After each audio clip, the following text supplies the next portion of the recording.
Hi everyone, welcome to our YouTube channel conceptum classes. आज की इस वीडियो में हम लोग स्टूडेंट्स 25 ऑब्जेक्टिव क्वेश्चंस लेकर आए हैं जो आपका चैप्टर नंबर 5 अर्थमेटिक प्रोग्रेशन यानी एपी पर आधारित है। स्टूडेंट्स ये क्वेश्चन सारे क्वेश्चन जो है एग्जाम के लिए बहुत ही इंपॉर्टेंट है, बहुत ही रिलेवेंट है, जो एग्जाम में आने की प्री चांस रखते हैं। तो चलते हैं स्टूडेंट्स क्वेश्चन की तरफ, सॉल्व करते हैं और ये सारे क्वेश्चंस कैसे सॉल्व होंगे देखिए स्टूडेंट्स।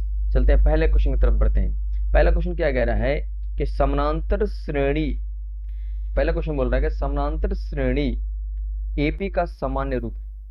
समानांतर श्रेणी का जो सामान्य रूप होता है क्या होता है, ध्यान दे स्टूडेंट। देखिए सामान्य श्रेणी एपी क्या होता है, अगर ए है, अगर ए में डी को जोड़ देंगे, सार्वंतर को जोड़ देंगे डी को, तो दूसरा पद मिल जाएगा। फिर इसी में फिर एक और डी जोड़ देंगे तो 2d मिल जाएगा। ये इसी को बोलते हैं हम लोग सामान्य रूप। क्या बोलते हैं जी? सामान्य रूप। तो बताइए कौन सा ऑप्शन सही होगा? तो 1 का option A is correct. Option A is correct.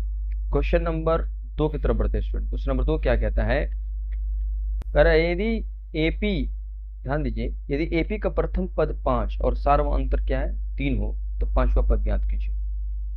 कह रहा क्या कि प्रथम पद और सार्वंतर डी, प्रथम पद को ए कहते हैं और ये डी दिया है, ए दिया है, डी दिया है। ए कितना दिया है 5 और डी कितना दिया है 3। तो इसका कैसे निकालेंगे फॉर्मूला?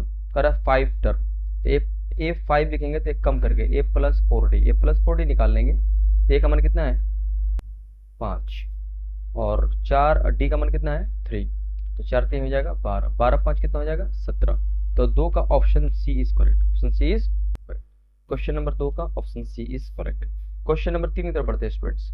किसी एपी का एनवा पद, किसी एपी का एनवा पद होता है, यानी एनवा पद का फॉर्मूला लिखना है। यानी एनवा पद का मतलब ए एन बराबर A plus N minus 1 into T, ये ना है। तो कौन सा ऑप्शन सही है देखिए, तो A plus N minus 1 into T, A option is correct. A option is correct. Question number 4 की तरफ बढ़ते हैं स्टूडेंट्स। यदि किसी समानांतर श्रेणी का तीसरा पद 9 है, कह रहा है कि समानांतर श्रेणी का तीसरा पद क्या है 9 है। तीसरा पद कैसा है 9 है और सातवां पद क्या है 21 है। तो कॉमन डिफरेंस निकालना है, डी का मान निकालना है। क्या निकालना है स्टूडेंट्स? डी का मान बताना है क्या होगा, बताइए। तो कह रहा है कि ए जो है 3 9 है और सातवां पद क्या है ए 7 जो है 21 है। तो कह रहा है कि हमें डी का वैल्यू निकालना है। तो कैसे निकलेगा ध्यान दीजिए। तो क्या मैं ए और डी के फॉर्म में ए3 को ए प्लस 2डी लिख सकता हूँ? वो भी इस बात लिख सकता हूँ नहीं। और इसको सतवा को लिख सकते हैं ए प्लस 60 लिख सकते हैं ना, ए प्लस 60 बराबर हो जाएगा 21। ए से कैंसिल कर दीजिए, घटा दीजिए सबको। देखिए 6 में से 2 गया, 6 में से 2 गया कितना बचेगा -4d और 21 में से 9 गया कितना बचेगा बताइए, 11 में से 9 गया और 4 3 12। तो डी की वैल्यू कितनी है अगली -3, कितनी निकल गई 3। यानी हमारी जो वैल्यू होगी कॉमन डिफरेंस का जो वैल्यू आ रहा है, डी की जो वैल्यू आ रही है कितनी आ रही है बताइए, +3 हो जाएगा। यानी B is correct, B is correct option. समझ में आया क्वेश्चन? ये ऑब्जेक्टिव है, ऑब्जेक्टिव अप्रोच यूज करना पड़ेगा स्टूडेंट्स, है ना, तो जल्दी बनेगा, है ना। आपको बताने के लिए, समझाने के लिए मैं इस तरह बता रहा हूँ, ठीक है। क्वेश्चन नंबर 5 देखिए, समानांतर श्रेणी 2 4 6, देखिए समानांतर श्रेणी 2 4 6 8 का 20वां पद ज्ञात करना है। जब भी 20वां पद बोलेगा निकालने के लिए, जो भी पद बोले 20 पद निकालना है, इसको लिख दीजिए ए प्लस 19टी, ए प्लस 19टी। तो ए की मान कितना दिया है सर? तो ए का मान यहाँ 2 है 19। डी का मान कितना है 4 में से 2 गया। डी कैसे निकालते हैं? अगला पद में से, अगला पद में से क्या करते हैं, अगला पद में से पहला पद को घटाते हैं तो डी निकल जाएगा। तो डी दिया है हमारा 2, ए दे दिया हमारा 2। तो भाई क्या करा, 20वां पद निकालना है। 20वां पद कैसे लिखेंगे? ए कितना दिया है ए प्लस 19डी लिखते हैं, लिखते हैं कि नहीं लिखते? लिखते हैं, ये बात लिखते हैं। अब ए का मान कितना है 2 और 19 38, कितना हो जाएगा 40, कितना हो जाएगा 40। यानी इसका आंसर क्या होगा? B option is correct, B option is correct. ठीक है स्टूडेंट्स, रिवीजन के तौर पर चल रहा है, ये सब आपको याद होगा, ठीक है, बस रिवीजन हो रहा है ना, फटाफट रिवीजन करेंगे, फटाफट आंसर देंगे, ठीक है। क्वेश्चन नंबर 6 देखते हैं। कह रहा है कि एपी का पहला पद क्या दिया है? पहला पद का मतलब होता है ए, मान ली 10, और अंतिम पद क्या है, यानी कुल पद कितने 21। तो यानी 21वां पद कितना दिया है 50। सॉल्व कर लीजिए। तो 21वां पद के लिए मैं लिख सकता हूँ, इसको 21वां पद को लिख सकता हूँ ए प्लस 20डी। हाँ तो लिख सकते हैं, क्यों नहीं लिख सकते हैं, लिख सकते हैं। ए की वैल्यू 10 दिया है, ए का वैल्यू कितना दिया है यहाँ पर 10 दिया ना, ए का वैल्यू 10 दे दिया मान लीजिए। अब हमें निकालना है 10 को उधर भेज दीजिए। तो 10 को जब इधर भेजेंगे तो कितना आएगा बताइए, 10 को भेजेंगे तो डी, तो कितना हो जाएगा 40, यानी 50 में से 10 गया हो जाएगा 40 हो जाएगा ना। और ये हमारा 20 डी यहाँ है, तो 20 से काटेंगे तो कितना होगा 2, टी की वैल्यू कितना निकल गई 2। शॉर्टकट बना रहे हैं स्टूडेंट्स, पूरा प्रोसेस नहीं बता रहे क्योंकि ऑब्जेक्टिव यूज करना पड़ेगा। तो डी की वैल्यू कितनी है 2 आएगी। 6 का ए आंसर करेक्ट है। क्वेश्चन नंबर 7 देखें, यदि A1 बराबर 7, देखिए यहाँ पर ए दिया है 7, डी दिया है 3, तो A10 निकालना है। हलवा क्वेश्चन है सर। ए प्लस क्या हो जाएगा 9D, ए की वैल्यू कितनी है 7 है, ए की वैल्यू कितनी है यहाँ पे, ए की वैल्यू 7 है, तो A10 को लिख सकते हैं ना ए प्लस 9D, तो ऐसी बात लिख सकते हैं। और ए की वैल्यू कितनी है यहाँ पर 7 है, और यहाँ पर डी की वैल्यू कितनी है 3 ना 3 27, 7 27 की वैल्यू कितना आएगा बताएं 34। बताइए कौन सा ऑप्शन सही है, D option is correct, D option is correct. Question number 7 का डी ऑप्शन सही है। क्वेश्चन नंबर 8 की तरफ बढ़ते हैं स्टूडेंट्स। कैसा लग रहा है स्टूडेंट्स, थोड़ा आप कमेंट सेक्शन में जरूर लिखें कि कैसा लग रहा है, अच्छा लग रहा है कि नहीं लग रहा है, और क्या इंप्रूवमेंट करने की जरूरत है।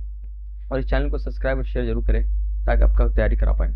समानांतर श्रेणी का योग का सूत्र होता है, बताइए समानांतर श्रेणी का योग का सूत्र, एस एन का फॉर्मूला निकालना है, n/2 2a plus n-1 into T, ये भी होता है कि नहीं होता है, एक ये भी फॉर्मूला होता है n/2 a प्लस l। तो बताइए दो ऑप्शन है हमारे पास, कौन सा ऑप्शन सही है, ये भी सही है ये भी सही है, यानी C option is correct, C option is correct, option C इसका सही है, 8 का सी ऑप्शन सही है। क्वेश्चन नंबर 9 की तरफ बढ़ते हैं। क्वेश्चन 9 क्या कहता है, कह रहा है यदि एपी में ए दिया है 2, डी दिया है 4 और एन दिया है 5, तो कह रहा है एस एन निकालना है, यानी S4 निकालना है। क्या निकालना है स्टूडेंट्स, S4। ध्यान दीजिए क्या कह रहा है स्टूडेंट्स, ए दे चुका है, डी दे चुका है, तो एस एन का फॉर्मूला लगाएंगे।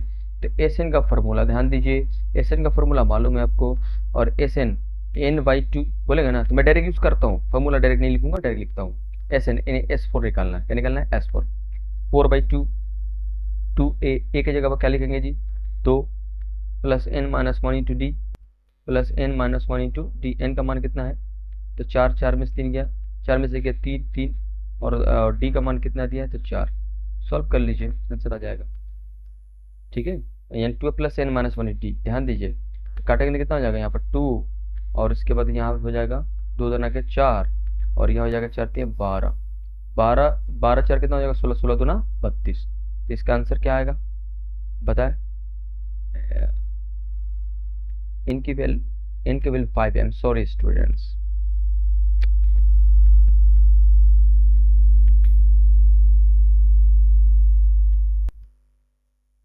क्वेश्चन नंबर 9 देखते हैं। क्वेश्चन नंबर 9 की तरफ बढ़ते हैं। देखिए यदि एपी में ए दिया है 2, डी दिया है 4, डी दिया है कितना 4,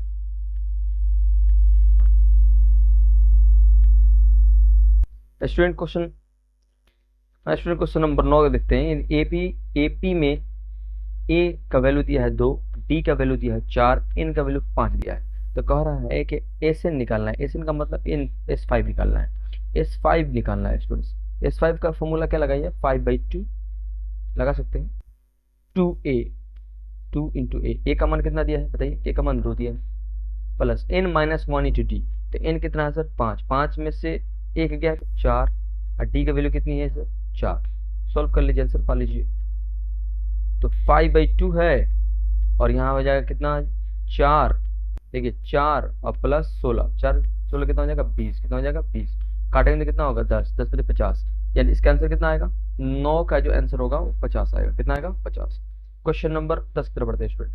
क्वेश्चन 10 क्या कह रहा है कि 5 10 15 100 में कुल पदों की संख्या होगी, हमें n निकालना है, पदों की संख्या निकालना है, क्या निकालना है n निकालना है वैल्यू। बताइए 5 का मल्टीपल है, 5 का मल्टीपल है, तो कितना बार 5 का पढ़ेंगे कि 100 आ जाए बताइए, 5 का 5 15, देखिए यहाँ पर क्वेश्चन 5 का 5 15 10 15, और ये कितना बार ये 100 आएगा तो 20 बार 100, यानी ऑब्वियस सी बात इसकी जो पदों की संख्या होगी 20 होगी, क्या होगी 20 बार 100। ओके, क्वेश्चन नंबर देखिए ध्यान से, पदों बताना है तो यानी 20 पद होंगे तभी 100 जाएगा।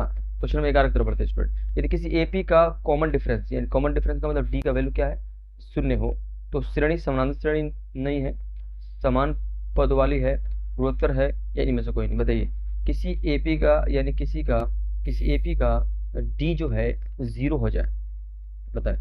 जैसे मान लीजिए हम दे दिए कि 2 2 2 2 और दो में से 2 गया 0, इसमें भी 2 में से 2 गया 0, आ रहा है कि नहीं आ रहा है? 0 0 आ रहा है कि नहीं आ रहा? यानी समान पद है। क्या पद है? तो समानांतर श्रेणी नहीं है, समान पद वाली है। सही है, ऑप्शन 11 का बी सही है। ऑप्शन 11 का बी सही है। क्वेश्चन नंबर 12 देखते हैं स्टूडेंट्स। क्वेश्चन नंबर 12, क्वेश्चन 12 में क्या है कि एक बस 1 4 7 का 50वां पद निकालना है। 50वां पद कैसे निकालेंगे बाबू? ए 50, तो क्या करेंगे हम? ए प्लस 49 डी यूज करेंगे, और क्या है कि नहीं? तो ए की वैल्यू कितनी है सर? तो 1 है। और डी की वैल्यू कितनी है? तो 4 में से 1 गया तो 3, गुणा कर लीजिए। गुणा कितना करेंगे? अब 150 3 क्या हो जाएगा? 148। कितना हो जाएगा जी स्टूडेंट्स? 148 इसका आंसर हो जाएगा। यानी 12 का जो आंसर होगा हमारा ए option is correct. A option is correct. Students कैसा लग रहा है वीडियो? अच्छा लग रहा है? इस तरह के ऑब्जेक्टिव क्वेश्चंस और चाहिए आपको तो चैनल को सब्सक्राइब कीजिए और इस चैनल को शेयर भी कीजिए, है ना। हम चाहेंगे कि बेहतर से बेहतर क्वेश्चन लाएं ताकि ऑब्जेक्टिव आपको बेहतर तरीके से क्लियर हो जाए। ओके स्टूडेंट, यदि किसी एपी का पहला पद 12 है, पहला पद क्या है जी? 12। किसी एपी का पहला पद क्या है? 12, और उसका सारवंत्र डी कितना है जी? -2 दिया है। तो अगर आप 5वां पद ज्ञात कीजिए। A5 के लिए क्या करेंगे? a प्लस 4d यूज करेंगे, करेंगे नहीं करेंगे? करेंगे। a का मान 12 है और 4 आप 4 है, और यहाँ डी की वैल्यू कितनी है? -2 है। गुणा करेंगे कितना होगा? -8। कितना हो जाएगा? -8। 12 में से 8 गया 4, यानी हमारा A5 कितना है? 4 है। यानी option C is correct. Option C is correct. Question number 16 देखते हैं। क्वेश्चन 16 क्या कह रहा है? समानांतर श्रेणी 100 97 94 का 15वां पद निकालना है। यानी घटते क्रम में आ रहा है। यानी हमारा ए का वैल्यू यानी 15वां पद कैसे निकलेगा? ए प्लस 14d यूज करेंगे, करेंगे नहीं करेंगे? ए प्लस 14d यूज करेंगे, और ए की वैल्यू कितनी है? 100 लिख दीजिए। 14 और डी का मान कितना है? 97 में से 100 गया, कितना हो जाएगा? -3। कितना हो जाएगा? -3। कर लेंगे सॉल्व। 100 और 14 42 हो जाएगा। 100 में से 42 गया, बताओ कितना होगा? 10 में से हो गया 8, इकाई में 8 आना चाहिए। बताओ इसमें कौन सा इकाई में 8 है? नहीं है। तो इसमें कौन सा 8 है? इसमें तो ये सब बात 58 ही एकमात्र ऐसा संख्या है जिसकी इकाई में 8 है। इसलिए हम पूरा घटाएंगे नहीं, हम डायरेक्ट निकाल दिए। यानी 10 में से 2 गया 8, यानी 58 हमारा आंसर होगा। 58 क्या होगा? आंसर होगा। यानी 16 का ए ऑप्शन सही है। क्वेश्चन नंबर 17 देखो। क्वेश्चन 17 क्या कह रहा है? क्वेश्चन 17 देखो, यदि किसी एपी का ए का मान दिया है 4, बी का मान 5 दिया है, तो 11वां पद निकालो। इस तरह के एग्जाम में स्टूडेंट क्वेश्चन आएंगे, ज्यादा टफ क्वेश्चन थोड़े आते हैं, एकदम सिंपल एग्जाम बेस्ड क्वेश्चन आते हैं। 11वां पद पूछ रहा है +10, ए का मान बताओ 4 है और 10 है, और डी का मान बताओ 5 है। सॉल्व करो। 4 है और 10 बचे 50, कितना हो जाएगा? 54। ऑप्शन कौन सा सही है? एक 17 का option B is correct. Option B is correct. 54 answer आ रहा है। आसान है ना स्टूडेंट, एकदम सिंपल है। फॉर्मूला बेस्ड सारे क्वेश्चन आ रहे हैं और एग्जाम में इसी तरह के क्वेश्चन पूछे जाते हैं। ठीक है, इसी को प्रैक्टिस कीजिए ज्यादा से ज्यादा। क्वेश्चन नंबर 18 की तरफ बढ़ते हैं। क्वेश्चन नंबर 18 क्या कह रहा है कि क्वेश्चन नंबर 18 देखिए, 7 10 13 16 पे सारवंत्र निकालना है, डी निकालना है। यार इतना सिंपल क्वेश्चन इस तरह एग्जाम में पूछेगा। 10 में से 7 गया 3, ऑप्शन क्या है? 3 इज करेक्ट। 3 इज करेक्ट, यानी ऑप्शन बी सही है 18 का। क्वेश्चन नंबर 19 बढ़ते हैं। तो 19 क्या है? किसी एपी का तीसरा पद 11 है, और किसी एपी का तीसरा पद कैसा है? 11 है, और 7वां पद क्या है? 23 है। तो प्रथम पद याद करना है। बहुत सिंपल क्वेश्चन। क्या निकालना है स्टूडेंट्स? प्रथम पद निकालना है। ध्यान दीजिएगा, यहाँ देखो बना रहे हैं। करा कि तीसरा पद यानी a प्लस 2d तीसरा पद को लिख सकते हैं, और 11 है, और 7वां पद दिया है 23, इसको मैं लिख सकता हूँ a प्लस 7 लिख सकता हूँ। कितना है? 23 लिख सकता हूँ ना, इस बात लिख सकता हूँ। सॉल्व करेंगे। करा कि प्रथम पद क्या? प्रथम पद निकालना है मुझे। क्या निकालना है स्टूडेंट्स? जब इसको हम घटाएंगे तो ये कट जाएगा। कटने के बाद क्या होगा? ध्यान दीजिए, 7 है, 7 था ना, तो यहाँ पर 7वां पद है 60, क्या होगा जी? सॉरी 60 होगा। एक घटा के लिखते हैं ना, 7वां पद है 60 होगा। अब घटाएंगे तो 60 में से 2d गया, कितना होगा? -4d। ओके, और -3 से 11 गया, कितना हो जाएगा आपका? 12। कितना हो जाएगा? 12 होगा ना, 100% होगा। अब 4 3 कितना हो जाएगा? 12। तो यानी डी की वैल्यू कितनी होगी? 3। हम ए की वैल्यू निकालनी है। क्या निकालनी है? ए की वैल्यू, यानी डी 3 है। क्या देखिएगा, डी कितनी है मेरी? 3 निकल चुकी है, और हमें क्या निकालना है? ए निकालना है। तो देखिए वो तीसरा पद a प्लस 2d इज इक्वल टू कितना है? 11 है कि नहीं? डी की इसमें वैल्यू डालेंगे तो कितना हो जाएगा? 3 दूना 6, यानी 11 में से 6 गया कितना होगा 5, यानी ए की वैल्यू कितनी आ रही है 5। ऑप्शन ए इज करेक्ट, 19 का option A is correct. Question number 20 तरफ बढ़ते हैं स्टूडेंट्स। क्वेश्चन नंबर 20 क्या कह रहा है, यदि किसी समानांतर श्रेणी का फर्स्ट टर्म ए है, यानी किसी समानांतर श्रेणी का फर्स्ट टर्म और लास्ट टर्म क्या है एल है, तो एनवा पद क्या होगा बताइए। फर्स्ट टर्म ए है और लास्ट टर्म एन है, तो कह रहा है कि एनवा पद क्या होगा। ए एन बराबर पूछ रहा है, तो फर्स्ट टर्म क्या ए है, ए प्लस एन माइनस 1 2। तो यहाँ देखिए यहाँ पर, तो ये हमारा ध्यान दीजिए एल प्लस एन माइनस 1 यानी फर्स्ट टर्म ए है, लास्ट टर्म एल है, लास्ट टर्म क्या है एल है, यानी आंसर हमारा क्या होगा ऑप्शन ई सही है, यानी ए ई ऑप्शन सही होगा, ऑप्शन ए ही सही होगा, 20 का ए ऑप्शन सही है। क्वेश्चन नंबर 21 तरफ बढ़ते हैं। कह रहा है कि यदि 2 देखिए यदि 2x एक समानांतर श्रेणी का क्रमिक पद है, x का मान, क्वेश्चन कह रहा है कि ये तीनों लगातार समानांतर क्रम में है, समानांतर श्रेणी में है, तो भाई x का मान बताओ। तो देखो समानांतर श्रेणी के x का मान कितने के लिए क्या होता है, ध्यान दीजिए 2 है, x है 8 है, कह रहा है कि समानांतर श्रेणी में है, तो x का मान निकालने के लिए सबसे आसान तरीका ये होता है कि इसको दोनों को जोड़ के आधा कर दीजिए, तो 2 8 जोड़ेंगे 10, 10 का आधा कितना होगा 5, यानी इसका ऑप्शन कितना हो जाएगा, यानी किसका बी ऑप्शन करेक्ट, इसको अरिथमेटिक मीन कहा जाता है। क्वेश्चन नंबर 22 की तरफ बढ़ते हैं। यदि a बराबर 5 दिया है, d बराबर 22 दिया है, n का वैल्यू 8 दिया है, 8वां पद निकालना है, 8वां पद निकालना है, एक घटा के लिखते हैं a प्लस 7। a का मान दिया है ये तुम्हारे, a का मान कितना दिया है 5, d का मान कितना दिया है माइनस, सॉल्व करो आंसर 5 7 दूना 14 माइनस 14 में से 5 कितना हो जाएगा -9। बताइए कौन सा ऑप्शन सही है, C option, C option is. कैसा लग रहा है स्टूडेंट्स, अच्छा लग रहा है इस क्वेश्चन में, है ना। इस क्वेश्चन को आप सॉल्व भी करें और कमेंट सेक्शन में लिखें और चैनल में सब्सक्राइब करें और अपने दोस्तों को शेयर करें, है ना, जरूर करें। क्वेश्चन 23 की तरफ बढ़ते हैं। कह रहा 23 कह रहा है यदि 23 नंबर देखें 3 8 13 18 का 30वां पद ज्ञात करें और सूत्र कौन सा होगा, इसको निकालने के लिए कौन सा इस्तेमाल करेंगे बताइए।